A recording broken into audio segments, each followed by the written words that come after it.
The lucky dollar Jake Miller stared at the weird vending machine that appeared overnight in the corner of his college campus. The metal box looked nothing like the regular snack machines. Strange symbols glowed on its surface, and it hummed with an odd energy that made his teeth ache. $1 for mystery prize, he read from the only English text on the machine. His friends had dared him to try it, but they all chickened out when they got close. The machine felt wrong somehow, like it didn't belong on Earth. Jake checked. His wallet, one crumpled dollar bill, sat alone inside. His last dollar until payday. He should save it for lunch, but curiosity won. The machine's glow seemed to pulse brighter as he approached. He fed the dollar into the slot. The machine shook violently, lights flashing in patterns that hurt to look at. A loud bang echoed across the empty courtyard. Then silence, a small silver. Bracelet dropped into the prize slot. Jake picked it up, expecting cheap plastic. Instead, the metal felt warm and seemed to vibrate slightly in his palm. Weird symbols covered its surface, similar to those on the machine. Great. $1 for alien jewelry, Jake muttered, slipping the bracelet onto his wrist. It fit perfectly, almost like it adjusted itself to his size. The moment the bracelet clicked shut, pain exploded through his head. Images flashed behind his eyes. Vast starships, purple skies, creatures with scales and glowing eyes. Jake fell to his knees, screaming. Then everything went black. He woke up 3 hours later in the campus medical center. The nurse said his. Friends found him passed out by the vending machine. When Jake tried to tell them about the strange machine, they looked confused. What machine? His friend Tom asked. There's nothing in that corner but empty space. Jake ran back to check. Tom was right. The vending machine had vanished completely, leaving only a faint scorch mark on the concrete. But the bracelet still clung to his wrist, and no matter how hard he pulled, it wouldn't come off. That night, Jake's dreams filled with alien voices calling his name. He saw a beautiful woman with blue skin and silver hair, trapped behind bars of pure energy. She spoke in a language he couldn't understand, but somehow he knew she was asking for help. The next morning brought bigger problems. Jake discovered he could understand any language perfectly. The Spanish conversation at the next table, the French exchange student's phone call, even the weird clicking sounds the foreign beetles made in his biology class. All of it made perfect sense. The strangest part was the growing feeling that someone was watching him. Every shadow seemed to hide glowing eyes. Every reflection showed movement that wasn't there. The bracelet grew warmer each day, and the dreams grew stronger. By the end of the week, Jake knew the truth. The bracelet wasn't just jewelry. It was some kind of communication device. And the blue-skinned woman in his dreams wasn't just a dream. She was real, somewhere out in space, and she was trying to contact him. The problem was, Jake had no idea how to contact her back. He was just a broke college student who'd spent his last dollar on what he thought was a toy. Now he was connected to an alien woman who needed his help, and he didn't even know her name. Late one night, as Jake sat in his dorm room staring at the bracelet, it suddenly blazed with light. Holographic symbols appeared in the air above it, swirling and shifting, until they formed words he could read. Help me, Earth-human. I am Luna of the Star Council. I have been wrongly imprisoned for crimes I did not commit. The bracelet you wear was meant to find a worthy champion. You are my only hope for freedom. Jake's hands shook as he touched the hologram. How do I help you? I don't even have a car, let alone a spaceship. Luna's image flickered into view, beautiful, desperate, and more real than any dream. The bracelet chose you for a reason, Jake Miller. Humans possess something we aliens have lost, the ability to fight impossible odds and win. You will find a way, because that is what your kind does. The image faded, leaving Jake alone with a glowing bracelet and the weight of an entire alien's. Hope resting on his shoulders. He'd spent $1 and somehow won an alien girlfriend in trouble. Now he had to figure out how to save her.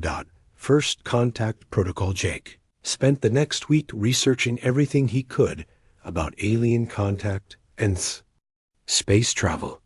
The university library became his second home as he dug through physics textbooks, conspiracy websites, and even old science fiction novels, looking for any clue that might help. The bracelet had remained quiet since Luna's first message, but Jake could feel it humming with energy, waiting. He'd tried everything to make it work again, touching it, talking to it, even yelling at it in frustration. Nothing happened. His grades suffered as he skipped classes to study. His friends thought he was having some kind of breakdown. Jake couldn't blame them. If someone told him they were talking to an alien princess through a magic bracelet, he'd recommend therapy to. The breakthrough came during his Tuesday night shift at the campus radio station. Jake was alone in the booth, playing classical music for the few insomniacs still awake, when the bracelet suddenly grew hot against his skin. The radio equipment went crazy. Dials spun wildly, speakers crackled, and the normal broadcast cut too. Static. Then, through the white noise, Jake heard Luna's voice. "Jake, can you hear me? I've learned to boost my signal through your electronic devices." Jake grabbed the microphone. "Luna? Is that really you?" "Yes." "Oh, I was so worried the connection had failed." Her voice came through clearer now, with a slight accent that reminded Jake of music. "I have been trying to reach you for days. I can hear you now. Tell me what happened to you. Why are you in prison?" Luna's story poured out through the radio waves. She was a member of the Star Council, a group that governed trade between alien worlds. Someone had framed her for stealing a powerful energy source called the core crystal. Without proof of her innocence, she'd been sentenced to life in an energy prison on a remote asteroid. "The real thief is Council member Vex," Luna explained. "He wanted me gone because I discovered his illegal weapons trading. But I cannot prove it from inside this cell." Jake felt overwhelmed. "Luna, I want to help, but I'm just a college student. I don't have money or weapons or a spaceship. How am I supposed to fight an entire alien government?" "The bracelet will help," Luna said. "It contains advanced technology that can adapt to work with your planet's systems. But Jake, you must understand, if you choose to help me, there will be danger. Vex has spies everywhere, and he will try to stop you." As if summoned by her words, Jake heard footsteps in the hallway outside the radio booth. Heavy, deliberate steps that didn't sound quite right. He peered through the small window and saw two figures in dark suits walking toward his door. Their movements were too smooth, too coordinated to be human. "Luna, I think someone's coming," Jake whispered into the microphone. "Hide the bracelet. Do not let them see it." Jake yanked his sleeve down just as the door opened. The two figures entered without knocking. Up close, Jake could see they looked almost human, but their eyes were completely black, and their skin had a slight green tint. "Jake Miller," the first one said in a voice that sounded like it came from the bottom of a well. "You will come with U.S. Who are you?" "This is private property," Jake said, trying to keep his voice steady. "We are representatives of the Star Council. You have been in contact with the criminal Luna. This contact must end." The second figure stepped closer. "Remove the communication device and surrender it to us." Jake's mind raced. These had to be Vex's spies Luna warned him about.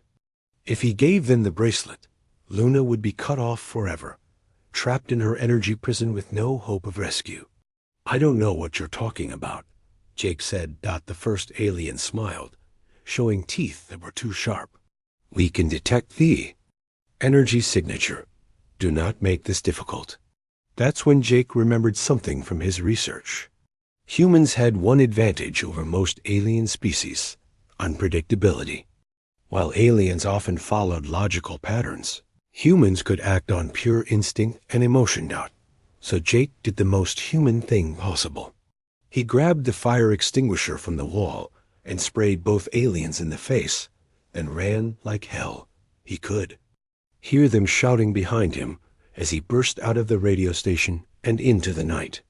The bracelet burned against his wrist, and he could swear he heard Luna's voice in his head. "Run, Jake.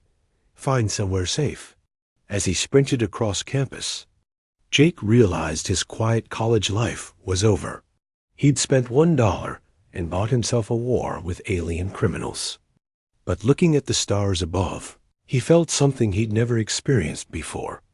Purpose. Luna was counting on him, and he wouldn't let her down. The human factor. Jake barely slept that night, constantly checking his windows for signs of the alien agents. He'd barricaded himself in his dorm room, but he knew they'd find him eventually. The bracelet pulsed steadily against his wrist, and he could sense Luna trying to contact him again. At dawn, he made a decision. If he was going to help Luna, he needed allies and resources. Jake grabbed his laptop and headed to the one place on campus where he might find both: the engineering building where his friend Alex worked on advanced computer projects. Alex Kim was a genius with electronics, the kind of guy who built robots for fun and hacked video games before breakfast. If anyone could help Jake figure out the bracelet's technology, it would be Alex. Jake found him in the lab at 6 a.m., surrounded by circuit boards and empty energy drink cans. "Jake, you look terrible, man. What's going on?" Jake took a deep breath and made another very human decision. He told Alex the complete truth. Everything about the vending machine, Luna, the prison, and the alien agents hunting him. Alex listened without interrupting, his expression growing more serious with each detail. When Jake finished, Alex was quiet for a long moment. "Show me the bracelet," Alex finally said. Jake rolled up his sleeve. The silver device gleamed under the lab's fluorescent lights, its alien symbols shifting and changing as they watched. Alex whistled low. "That's not from Earth. The metal composition, the energy signature. Jake, this is real, isn't it?" "As real as it gets. And I need your help." Alex grinned suddenly. "Are you kidding? This is the coolest thing that's ever happened. An actual alien contact device? I have to study this." Over the next few hours, Alex ran every test he could think of on the bracelet without removing it. From Jake's wrist, his equipment registered energy readings that shouldn't exist, materials that weren't on the periodic table, and technology that was centuries ahead of human science. "It's incredible," Alex said, printing out readouts. "The bracelet is interfacing with your nervous system, creating a direct communication link. But Jake, there's something else. It's also downloading information into your brain." "What kind of information?" "Star charts, alien languages, technical specifications. It's like it's preparing you for something big." That afternoon, the bracelet activated again. Luna's voice came through Alex's modified radio equipment, clearer than ever. "Jake, thank goodness you're safe. I was so worried when the connection cut off last night." "I'm here, Luna. I have a friend helping me now." "Alex, meet Luna. Luna, this is Alex." "Hello, Alex," Luna's musical voice said through the speakers. "I am grateful for your assistance." Alex stared at the radio in wonder. "This is amazing." "Luna, how does the communication system work? Is it quantum entanglement? Subspace transmission?" Luna laughed, a sound like silver bells. "Your friend is very curious, Jake. Yes, Alex, it uses quantum entanglement paired with bioneural interfacing. Your human brains process it differently than other species. Much more efficiently, actually." "Why is that?" Jake asked. "Humans are unique in the galaxy," Luna explained. Most alien races develop telepathy or advanced technology, but you developed something we call chaos thinking, the ability to find solutions that shouldn't work but do. It makes you incredibly dangerous in the right circumstances. Alex was frantically taking notes. So the bracelet chose Jake because he's human. Exactly. The Star Council has been watching Earth for decades, waiting for the right moment to make contact. The bracelet was programmed to find a human with the specific neural patterns needed for this mission. What mission? Jake asked, though he was starting to suspect the answer. To break me out of prison and expose Vex's crimes. But Jake, you must understand, this won't be a simple rescue. The prison is on an asteroid in the Omega Sector, surrounded by automated defense systems. Even getting there would be impossible for most species. But not for humans, Alex said, understanding. Not for humans, Luna confirmed. Your people excel at improvising solutions with limited resources. You turn disadvantages into advantages. You fight impossible odds and somehow win. Jake felt the weight of responsibility settling on his shoulders again. Luna, even if we could figure out how to get to you, we don't have a spaceship. The bracelet can help with that too, Luna said. Jake, there is a crashed alien scout ship in your planet's ocean, about 200 miles off your western coast. It's been there for 50 years, but the technology is still functional. The bracelet can interface with its systems. Alex's eyes lit up. A real alien spaceship? But how do we get to the middle of the ocean? Jake asked. Luna's voice carried a hint of amusement. That, my champion, is where human ingenuity comes in. I have faith you'll find a way. As the connection faded, Jake looked at Alex's excited face and felt something like hope. They had a spaceship to find, a prison to break, and an alien criminal to stop. It was impossible, but Jake was human, and humans specialized in impossible. Ocean's Gambit getting to a spaceship in the middle of the Pacific Ocean presented several problems. Jake and Alex had no boat, no diving equipment, and no money to rent either.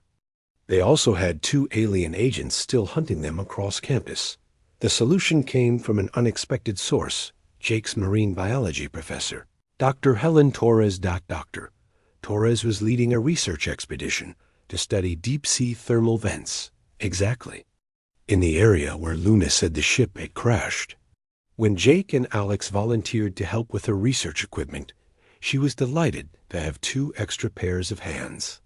I've been trying to get students interested in deep ocean research for years, Dr. Torres said as they loaded gear onto her research vessel. You boys picked the perfect time to develop a passion for marine science. Jake felt guilty about lying to her, but Alex had convinced him it was necessary. We can't tell her about aliens until we're sure this will work, Alex had argued. But she's a good person. If we need to tell her the truth later, I think she'd help us. The research ship Deep Explorer was smaller than Jake had expected, but it was equipped with everything they needed: sonar mapping, a mini-submarine, and most importantly, a deep-sea diving bell that could reach the ocean floor as they sailed. Toward the coordinates Luna had provided, Jake kept the bracelet hidden under his sleeve. It had been growing warmer as they got closer to their destination, and occasionally he caught glimpses of alien symbols floating at the edge of his vision. The bioneural interface is strengthening, Luna had explained during their last contact. The closer you get to advanced alien technology, the more the bracelet will enhance your abilities. You may experience some unusual sensations. She wasn't kidding. Jake found he could understand the ship's sonar readings intuitively, as if the bracelet was translating the sound waves into a 3-dimensional map in his mind. When they reached the target coordinates, he knew exactly where to look. Dr. Torres, Jake called out, studying the sonar display. There's something large. Down there, about 300 meters down.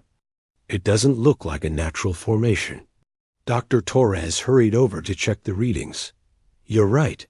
It's metallic, definitely artificial. Could be a shipwreck, but the shape is ... unusual. Alex caught Jake's eye and nodded slightly. They'd found it. Can we go down and investigate? Alex asked innocently. That's exactly what we're here for, Dr. Torres said, excitement clear in her voice. Let's prep the diving bell. An hour later, Jake and Alex were descending through the dark waters in the diving bell, powerful lights cutting through the murky depths. Dr. Torres stayed on the surface to monitor their progress and maintain communication. As they approached the ocean floor, Jake's breath caught in his throat. There, half buried in sediment and covered in marine growth, was definitely not a human-made vessel. The ship was sleek and curved, with no sharp angles, looking more grown than built. Strange symbols covered its hull, the same symbols Jake had been seeing in his dreams. Alex, are you seeing this? Jake whispered into his comm unit. I'm recording everything, Alex replied, his voice full of awe. Jake, this is going to change everything we know about. Well, everything. The bracelet suddenly blazed with light, and Jake heard Luna's voice directly in his mind, clearer than ever before. You found it. Oh, Jake, I knew you could do this. The ship is called Star Runner. It's been waiting for you. Waiting for me? The ship's AI has been in hibernation mode, but the bracelet can wake it up. You need to make physical contact with the hull. Jake looked at Alex through the diving bell's thick glass. I need to go outside. What? Jake? That's insane. We're 300 meters down. The bracelet, it's designed for this. Luna says, I'll be protected. Before Alex could stop him, Jake opened the diving bell's access hatch. Instead of crushing water pressure, he felt the bracelet create some kind of energy field around him. He could breathe normally and move freely, as if he was surrounded by a bubble of air. Jake swam to the alien ship and placed his hand on its hull. The moment he made contact, the entire vessel hummed to life. Lights ran along its surface in cascading patterns, and sections of the hull slid away to reveal an airlock. Alex! It's opening! Dr. Torres to diving bell, came the professor's voice. Over the comm. What's happening down there? I'm reading massive energy spikes. Alex looked torn between scientific excitement and terror. Dr. Torres, you're not going to believe this, but we just found something that's going to rewrite every textbook on Earth. As Jake swam toward the opening airlock, he heard Luna's voice again. Welcome aboard the Star Runner, my champion. Now, the real adventure begins. Asterisk champion of Earth inside the alien ship. Jake found himself breathing normally despite being underwater. The Star Runner's life support systems had activated the moment he touched the hull, creating breathable atmosphere throughout the vessel. Alex joined him through the airlock, his diving suit dripping with seawater. This is impossible, he kept saying. The technology here is centuries ahead of anything we have.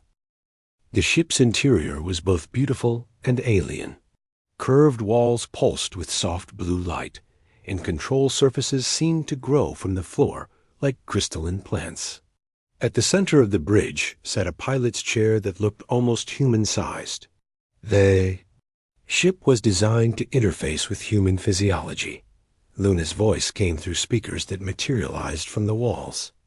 My people have been preparing for this day for decades. Jake approached the pilot's chair cautiously. Luna, what exactly am I supposed to do here? Sit down and let the bracelet connect with the ship's systems. The Star Runner will teach you everything you need to know. The moment Jake sat down, the bracelet sent tendrils of energy into the chair. Information flooded his mind. Star charts, hyperspace navigation, weapon systems, and ship operations. It should have been overwhelming. But somehow Jake's human brain adapted, sorting and storing the alien knowledge. Jake, Alex shouted from across the bridge. "You need to see this." On the main view screen, Alex had pulled up a transmission from Earth. News broadcasts showed chaos across the globe. Alien ships had appeared over major cities, and their representatives were addressing the United Nations. "People of Earth," the alien on screen said in a voice Jake recognized. It was one of the agents who had cornered him at the radio station. "I am Council Member Vex. We come in peace to establish trade relationships with your world.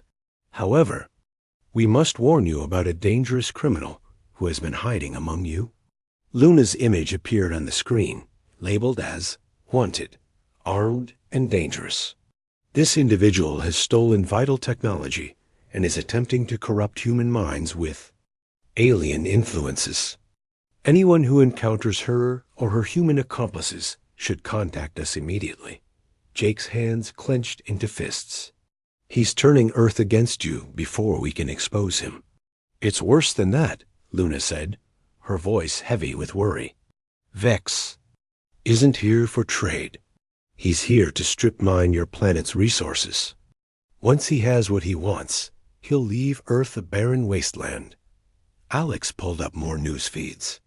Alien technology was being demonstrated in major cities.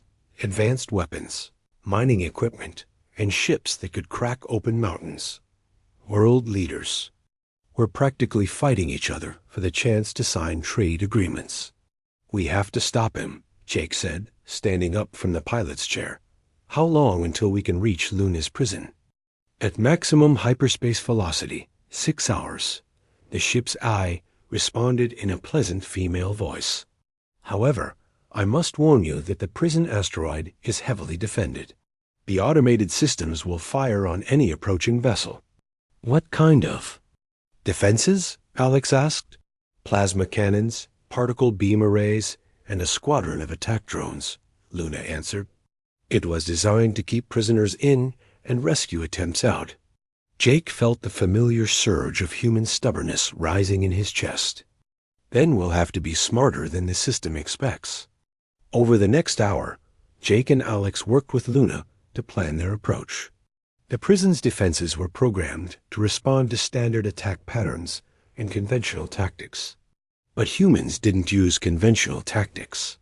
"The asteroid has thermal vents along its lower surface," Luna explained. "The heat interferes with sensors in that area. So we come in from below," Jake said. "Hide in the thermal signature until we're too close for the big guns to target us. The drones will still be a problem," Alex pointed out. Jake grinned. "Leave the drones to me. I've got an idea." As the Star Runner lifted off from the ocean floor and broke through the surface, Dr. Torres's shocked voice came over the radio. "Jake! Alex! What in God's name is that thing?" "Dr. Torres," Jake said into the comm. "I know this is going to sound crazy, but we need you to contact every government and news agency you can reach. Tell them that the aliens in the cities are not what they seem. We're going to bring back proof." "Proof of what?" "That humanity just became the galaxy's newest hero species." The Star Runner shot into space, leaving Earth behind. Through the view screen, Jake could see Vex's ships hovering over the planet like hungry vultures. In 6 hours, he'd be facing an automated prison system designed by a civilization thousands of years more advanced than humanity. But Jake had spent $1 and won an alien girlfriend who believed in him. He had a best friend who could jury-rig alien technology with spare parts. And he had something no alien species in the galaxy possessed: the sheer human audacity to attempt the impossible and expect to win. Luna was counting on him. Earth was counting on him. Time to show the galaxy what humans could do. Asterisk.